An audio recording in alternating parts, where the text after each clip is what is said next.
오늘 설교 제목은 하나님만을 바라보라. 출애굽기 14장 1절에서 14절 말씀입니다. 오늘 말씀 중에 많은 말씀이 있지만 제가 이 말씀을 꽉 붙들면서 힘을 굉장히 얻은 말씀이 있어요. 어떤 일을 시작하기에 앞서서 특히 저도 교회에서 목회를 시작하면서 이 말씀 주신 것이 얼마나 힘이 되었던지 오늘 14장 13절에서 14절 말씀인데요. 너희는 두려워하지 말고 가만히 있어서 여호와께서 오늘 너희를 위하여 행하시는 구원을 보라. 너희가 오늘 본 애굽 사람을 영원히 다시 보지 아니하리라. 여호와께서 너희를 위하여 싸우시리니 너희는 가만히 있을지니라. 아멘. 여러분, 이 말씀이 얼마나 힘이 되십니까? 하나님이 다 동행하시고 싸워주시니 너희들 걱정할 필요 없다. 가만히 있어서 나의 구원을 보라 라는 말씀이에요. 오늘 취임하시는 목사님께도 이 구절을 드리고 싶었습니다. 걱정하지 말아라.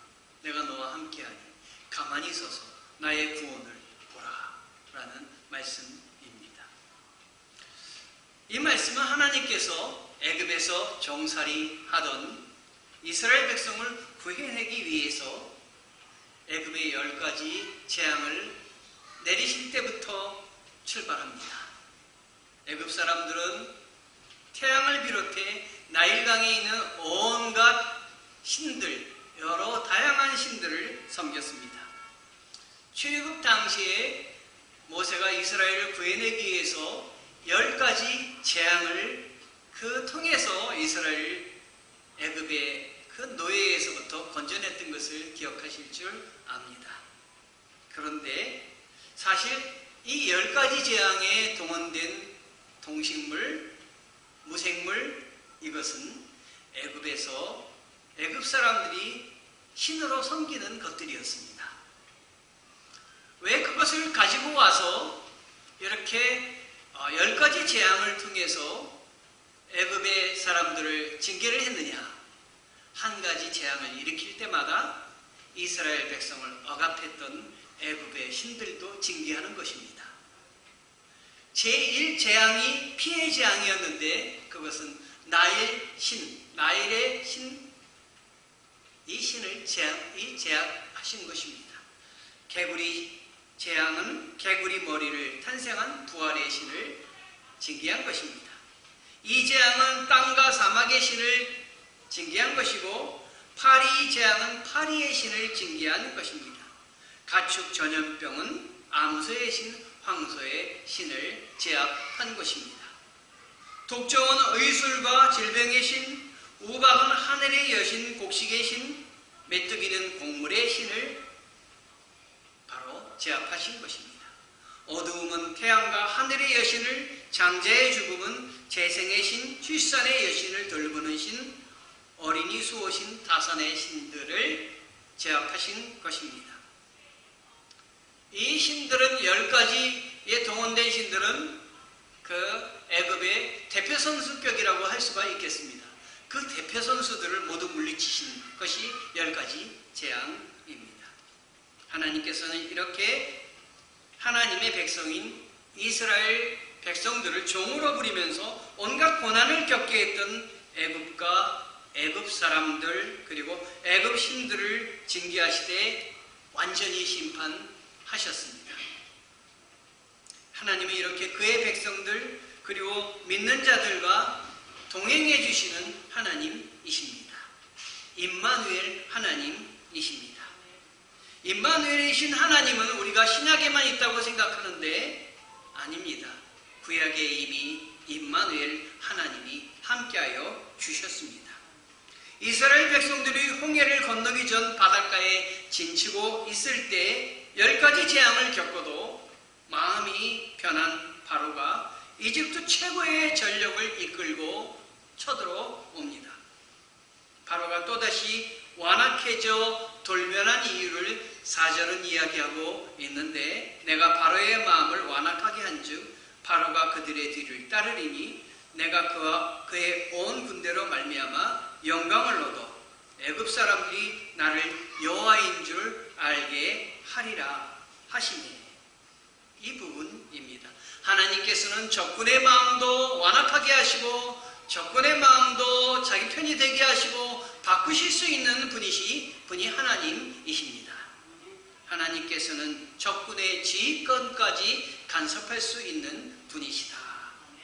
바로의 마음을 완악하게 하셔서 이미 내보낸 이스라엘을 다시 추격하게 하시고 이 긴장 상태를 통해 하나님의 능력을 이스라엘 백성뿐만 아니라 애굽 백성에게까지 모두 보이신 것입니다.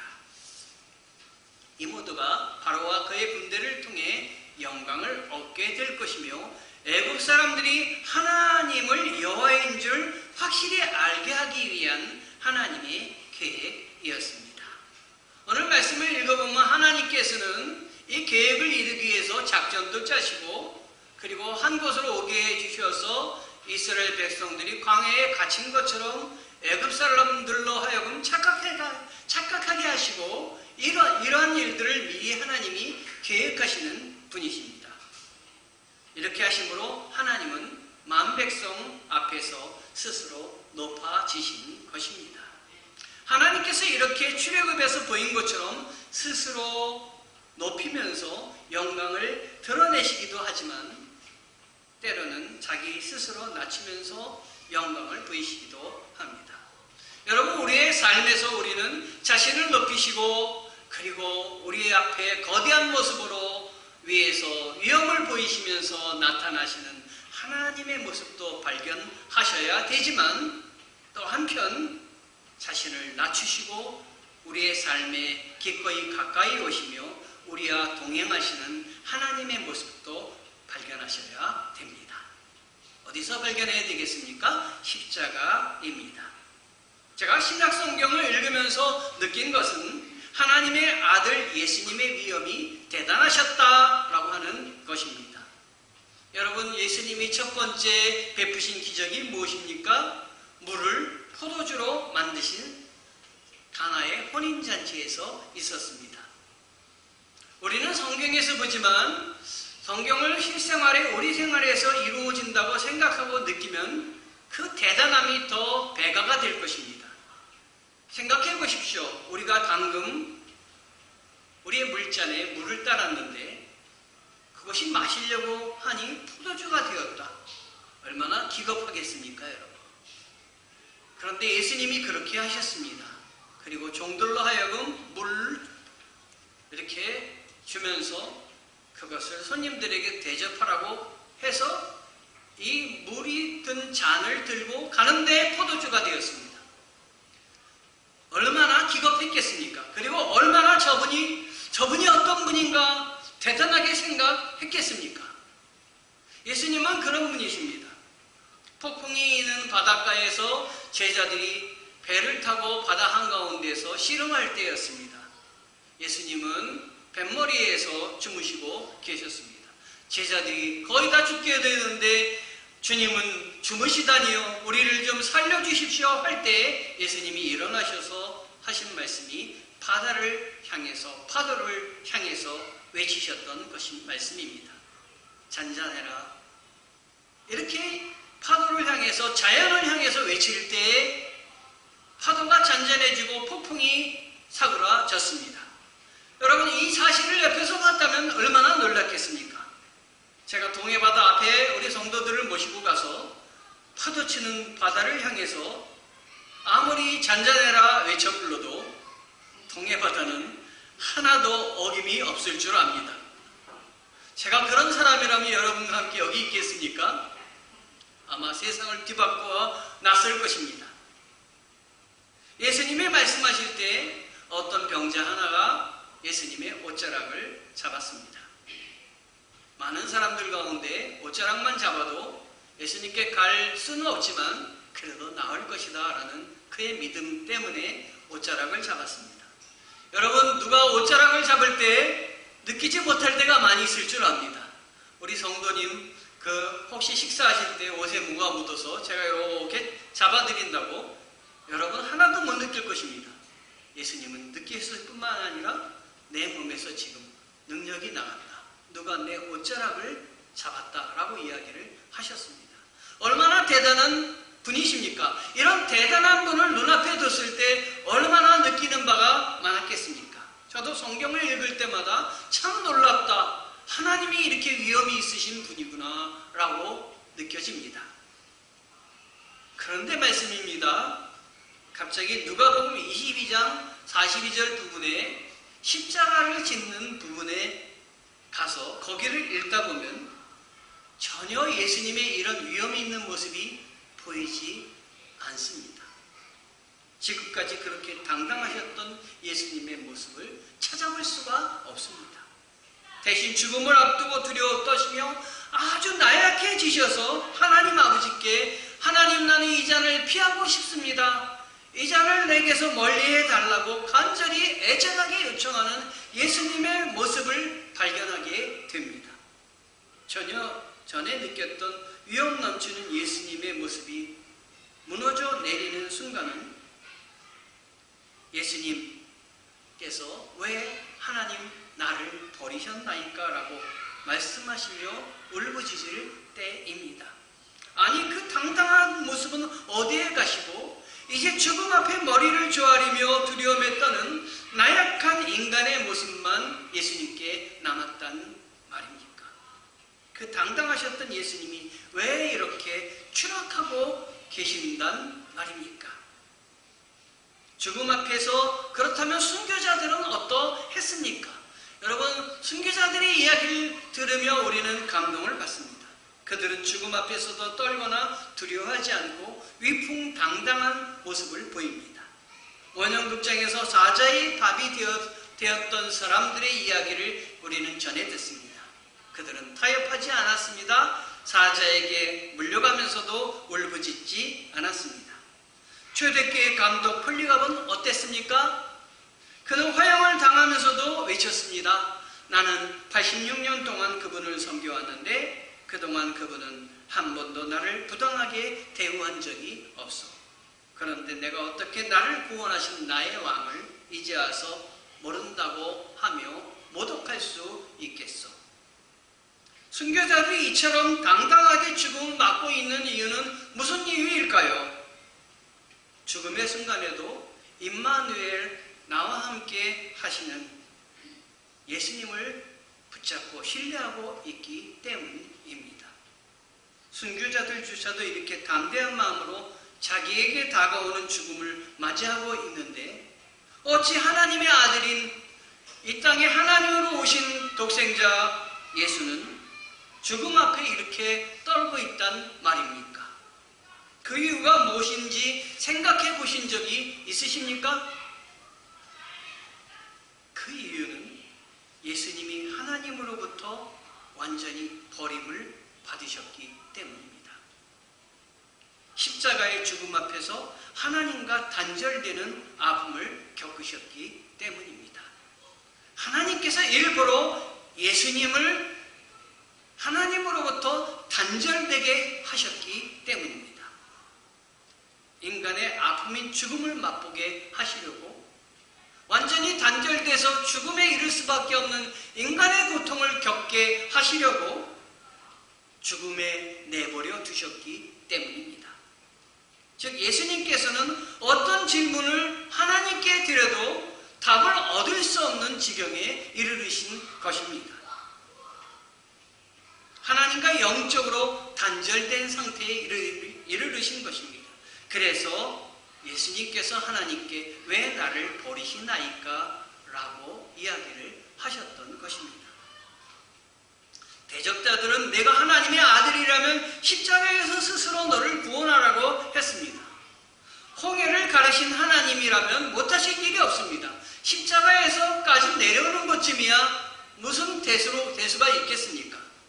그런데 하나님께서 그 독생자이신 예수님을 십자가에 버리시고 단절하신 뜻을 예수님이 아셨던 것입니다. 그래서 이사야 53장 7절 8절에 나온 그 말씀대로 예수님은 십자가를 감당하셨던 것입니다. 이사야를 통해 말씀해 주신 말씀은 이렇습니다. 그가 곤욕을 당하여 괴로울 때에도 그의 입을 열지 아니하였으며 그는 마치 도수장으로 끌려가는 어린 양과 털 깎는 자 앞에서 잠잠한 양같이 그의 입을 열지 아니하였도다. 그는 곤욕과 신문을 당하고 끌려갔으나 그 세대 중에 누가 생각하기를 그가 살아있는 자들의 땅에서 끊어짐은 마땅히 형벌받을 내 백성의 허물 때문이라 하였으리요. 하나님께서 함께 하셨을 때는 못하실 일이 없으셨지만 단절됨을 통해서 인간의 죽음, 고통을 스스로 맛보시고 스스로 구원받을 길조차도 차단된 채로 십자가를 감당할 수밖에 없었던 것은 우리의 허물 때문입니다. 우리의 허물을 대신 주시고 우리를 용서하여 주시기 위해서 그 모진 고통을 감당하셨기 때문입니다. 그러므로 우리 하나님, 우리 예수님께서는 하늘에서 위엄 있는 모습으로만 우리와 함께 하시고 내가 너를 대신해서 싸우리라 그런 강력한 말씀만 선포하신 것이 아니라 이 땅에 우리 가운데 내려오셔서 우리의 삶의 문제로 고민하고 여러 가지 배반에 또 여러 번의 인간관계에 있어서 고통을 당하는 우리들 가운데 우리의 고통의 문제에 개입하시고 위로하시고 함께 하시는 분이심을 알려주시고 계십니다.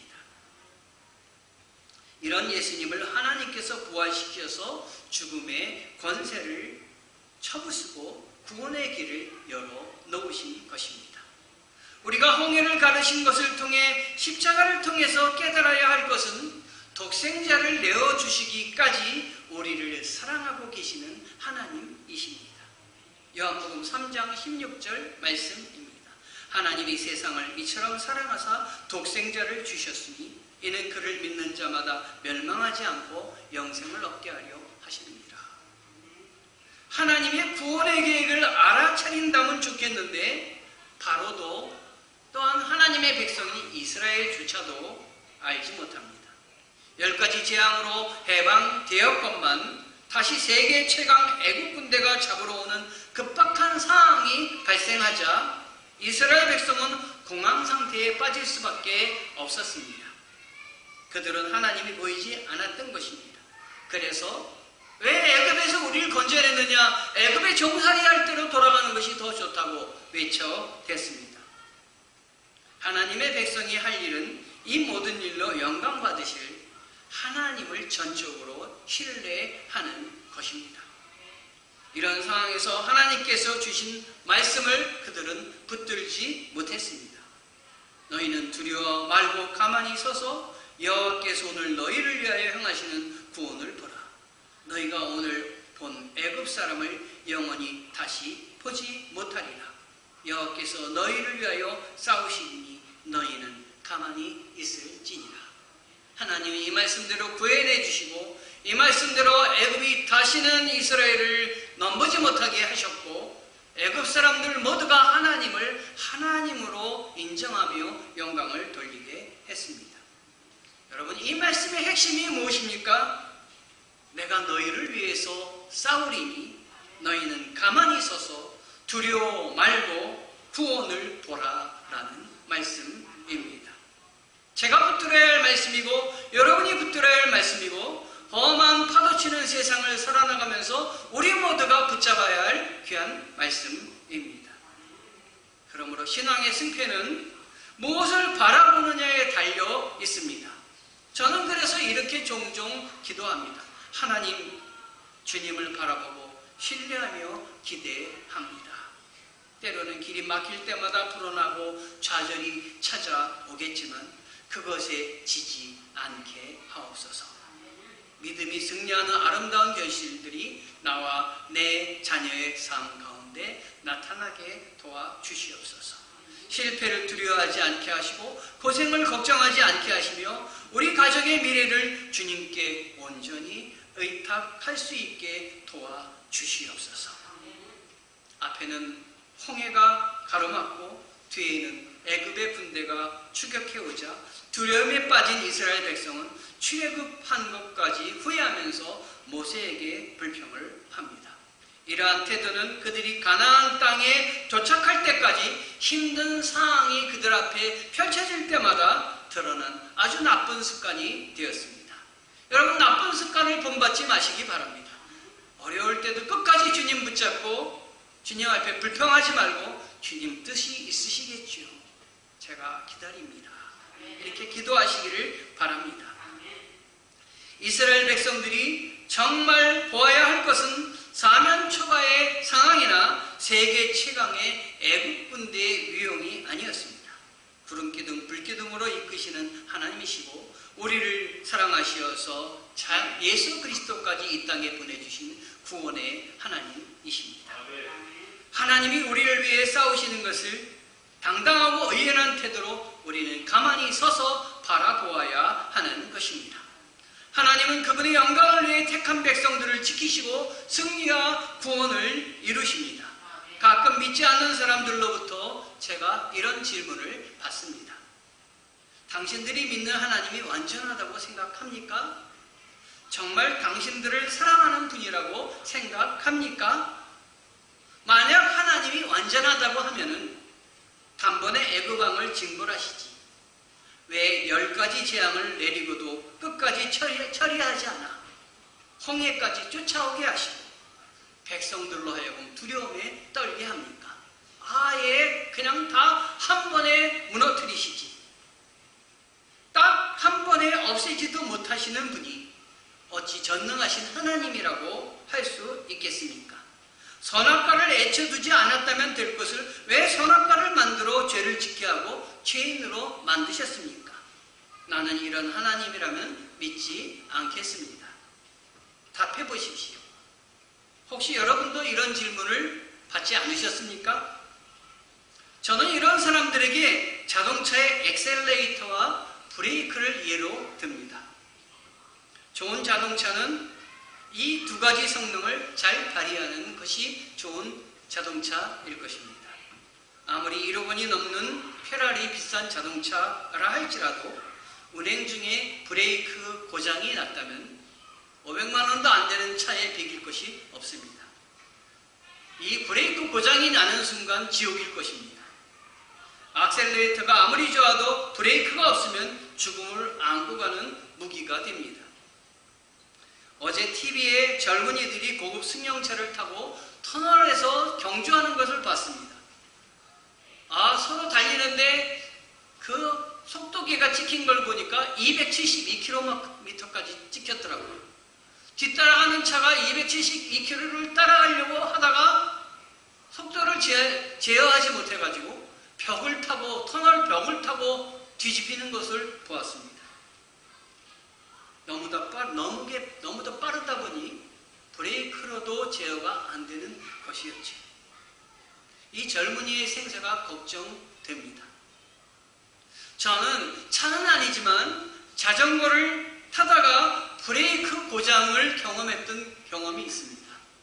언덕에서 자전거를 타고 쑥 내려가는데 잡히던 브레이크가 들지 않는 것입니다. 브레이크가 파열된 것입니다. 여러분, 그 순간 제 마음이 어떻겠습니까? 아이고 신난다. 지금부터 청룡열차를 경험하게 하시는구나. 감사하다. 스릴과 서스펜스를 즐겨야지. 이렇게 생각했겠습니까? 브레이크를 잡고 있던 두 손을 아주 꽉 잡게 되었고 누가 얘기하지도 않았는데 그 순간 기도를 했습니다. 하나님 용서하여 주시옵소서. 제 잘못한 거 다 깨닫게 해주시고 하나님 저 밑에까지 잘 도착하게 도와주시옵소서.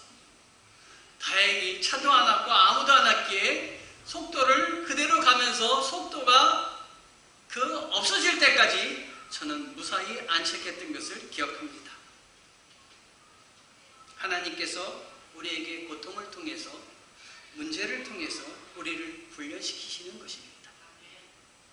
여러분 가정에 고통이 있고 문제가 있다면 원망하지 마시고 나의 가정에 앞만 향해서 달리게 하지 않으시고 브레이크를 주셔서 조절하시게 하시는구나. 깨닫게 하시는구나. 나로 배우게 하시는구나. 느끼시고 기도하시기 바랍니다.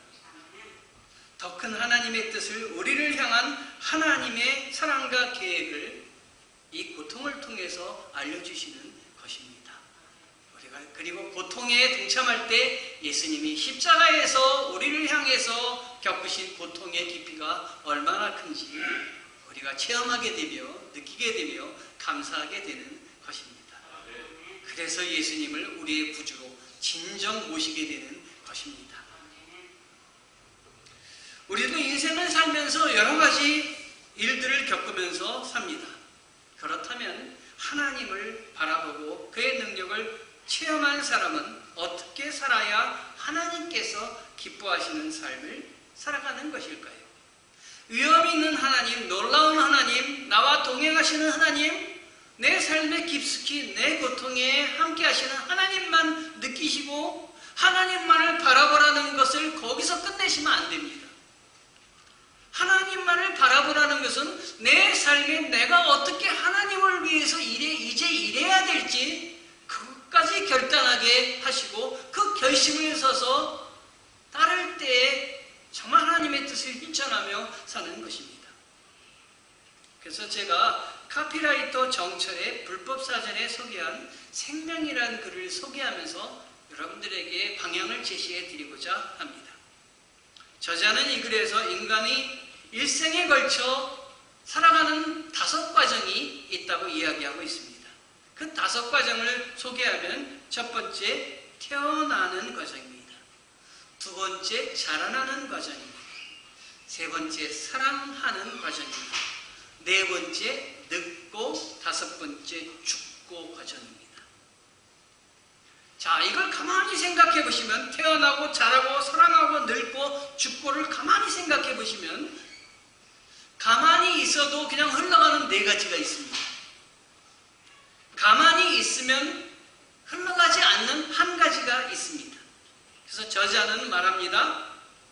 나는 혹시 가만히 있어도 흘러가는 4가지만 경험하고 끝나는 인생이 아닌가 라고 말을 합니다. 그렇다면 이 중에서 가만히 있어도 흘러가는 4가지는 무엇일까요? 아마도 태어나고 자라고 늙고 죽고 이거일 겁니다. 그렇죠? 태어나고 자라고 늙고 죽고는 그냥 우리의 힘으로 어떻게 제어할 수가 없는 것입니다, 여러분. 엊그제 제자들을 만났는데 그 제자가 고등학교 교목할 때부터 대학원까지 다 따라온 제자예요. 저한테 10년을 배운 제자예요.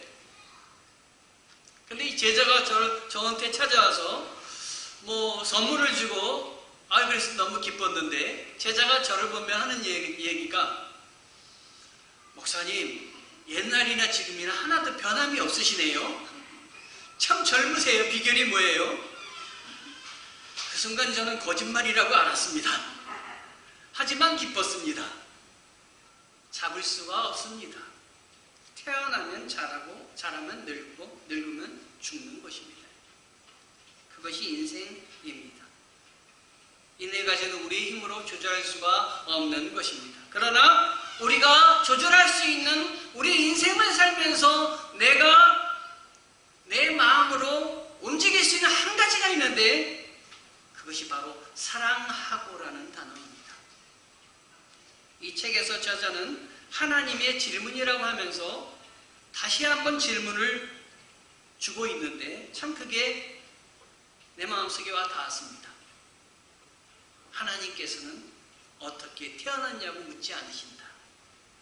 하나님은 어떻게 자랐냐고 묻지 않으신다. 하나님은 어떻게 늙었냐고 묻지 않으신다. 하나님은 어떻게 죽었냐고 묻지 않으신다. 이런 건 다 아는 것이기 때문이다. 하나님의 질문은 단 하나다. 어떻게 내가 사랑하며 살았느냐입니다. 하나님 앞에 설 때 내가 지금까지 어떻게 살다가 나에게 왔느냐 이걸 질문하신다 하는 것입니다. 이미 정해진 하나님의 질문에 우리는 답을 만들어 가야 될 것입니다. 오늘 설교 제목이 하나님만을 바라보라입니다. 하나님만을 바라보고 살아가라는 것은 어떤 삶을 살라는 것일까요? 어떤 길이 보이지 않아 두려움에 휩싸이는 순간에도 하나님만을 바라보는 믿음을 부어달라고 기도하는 백성이 되라는 것입니다. 너무 쉽게 원망하고 좌절했던, 그래서 내가 책임지지도 못하는 수많은 말을 했던 것을 회개하고 나를 위해 싸워주시는 하나님, 그 하나님을 붙드는 거룩한 백성이 되라고 하는 것입니다. 모든 상황을 통해 임마누엘 하시고 영광을 드러내실 하나님을 신뢰하고 태어나고 자라고 늙고 죽고 이 네 가지만 만족해서 반복해서 사는 삶이 아니라 하나님께 넘치는 사랑을 받았기에 이제 그만 받은 것을 이웃과 나누며 사랑하며 살라고 하는 것입니다. 마태복음 5장 23절 24절에 그러므로 예물을 제단에 드리려다가 거기서 내 형제에게 원망 들을 만한 일이 있는 것이 생각나거든 예물을 제단 앞에 두고 먼저 가서 형제에 화목하고 그 후에 와서 예물을 드려라 라는 말씀이 있습니다. 내가 너희를 사랑한 것 같이 너희도 내 이웃을 사랑하라 말씀하시는 하나님이십니다. 하나님께서 주시는 구원과 사랑을 충만히 받았다면 이제 하나님을 바라보라는 말을 조금 틀어서 바꿔야 됩니다. 내 이웃을 사랑하라 라는 말씀입니다. 이웃사랑과 형제사랑으로 가야 된다는 말씀입니다. 내가 하나님을 바라보고 구원을 받았다면 이제 우리 곁에 주어진 사람들에게 갚으며 힘껏 사랑하며 사는 사람이 되라로 우리는 질문을 바꿔서 하나님 앞에 대답해야 됩니다. 이것이 우리 성도들의 방향이며 우리 교회가 나아가야 할 방향입니다. 우리 교회가 힘들어도 이를 붙잡고 가야 되는 것입니다. 다른 교회가 다 하지 않더라도 그건 바라볼 거 없고 우리 교회가 하나님께 받은 사명을 붙잡고 가면 되는 것입니다. 설교를 마치면서 하나님께서 저에게 이런 감동을 주십니다. 하나님만을 바라보아라.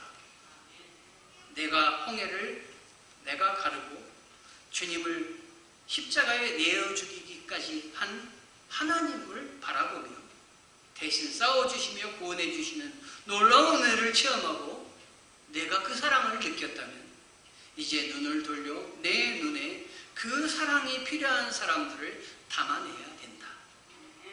하나님이 너를 사랑한 것처럼 이제부터는 너를 필요로 하는 내 이웃을 눈에 담으며 사랑하며 살아가거라.